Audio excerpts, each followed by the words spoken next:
Welcome to Murari recipes. ఈ వీడియోలో నేను నల్లేరు రొట్టి చేసి చూపిస్తున్నాను.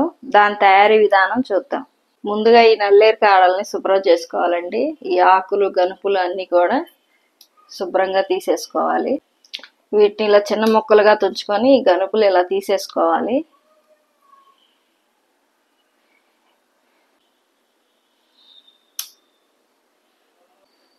ఇప్పుడు ఒక మిక్సీ జార్ తీసుకొని ఈ నల్లేరుని చిన్న చిన్న ముక్కలు కట్ చేసుకొని మిక్సీ జార్లో వేసుకోవాలి. ఇవి బాగా లేతవి తీసుకోవాలండి. అలాగే 2 పచ్చిమిరపకాయలు కూడా ముక్కలు చేసి వేసుకోవాలి. వీటన్నింటిని మెత్తగా మిక్సీ పట్టుకోవాలి. ఇలా మెత్తగా పేస్ట్లా పట్టుకోవాలి.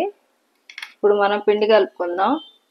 ముందుగా ఒక బౌల్ తీసుకొని 2 కప్పులు బియ్యం పిండిని బౌల్లో వేసుకోవాలి.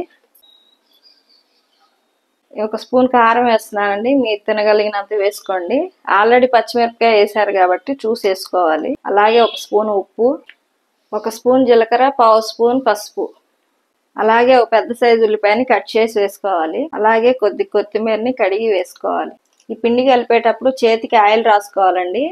ఈ నల్లేరు పేస్ట్ వల్ల చేతికి దురద వస్తుంది. అది దురద లేకుండా ఉంటుంది. ముందుగా మిక్సీ పట్టుకున్న నల్లేరు పేస్ట్ని పిండిలో వేసి కలుపుకోవాలి. కొద్దిగా నీళ్లు పోసుకుంటూ ఈ పేస్ట్లో ఇవన్నీ కూడా కలిసిపోయేటట్టు బాగా కలుపుకొని ముద్దలా కలుపుకోవాలి పిండి మొత్తం. ఈ నల్లేరు కాడల్లో కాల్షియం అలాగే విటమిన్ B6 అధికంగా ఉంటాయి. అంతేకాకుండా దీనివల్ల ఎముకలు కూడా గుల్లబారకుండా ఉంటాయి. పిండి కలపడం పూర్తయిందండి. ఇప్పుడు నల్లేరు రొట్టిని చేసుకుందాం. ముందుగా ఒక కవర్ తీసుకొని దాన్ని శుభ్రంగా కడుక్కొని కొద్దిగా ఆయిల్ అప్లై చేయాలి కవర్ అంతా.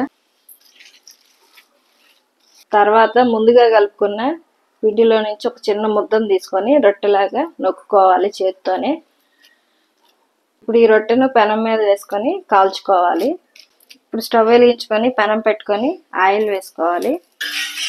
ఇప్పుడు పెనం వేడెక్కిన తర్వాత మనం చేత్తో నొక్కిన రొట్టెను వేసి కాల్చుకోవాలి. అలాగే పైన కూడా కొద్దిగా ఆయిల్ వేసి మూత పెట్టుకోవాలి. మూత తీసుకొని రెండో పక్క కూడా కాల్చుకోవాలి.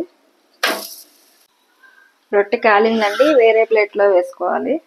అలాగే మిగిలిన నల్లేరు రొట్టెలన్నీ ఇలాగే కాల్చుకోవాలి. నల్లేరు రొట్టె రెడీ అయిందండి. ఇది చిన్నపిల్లల దగ్గర నుంచి పెద్దవాళ్ళ వరకు అందరూ తినొచ్చు. తప్పకుండా చేసుకోండి. లైక్ చేయండి, షేర్ చేయండి, సబ్స్క్రైబ్ చేయండి.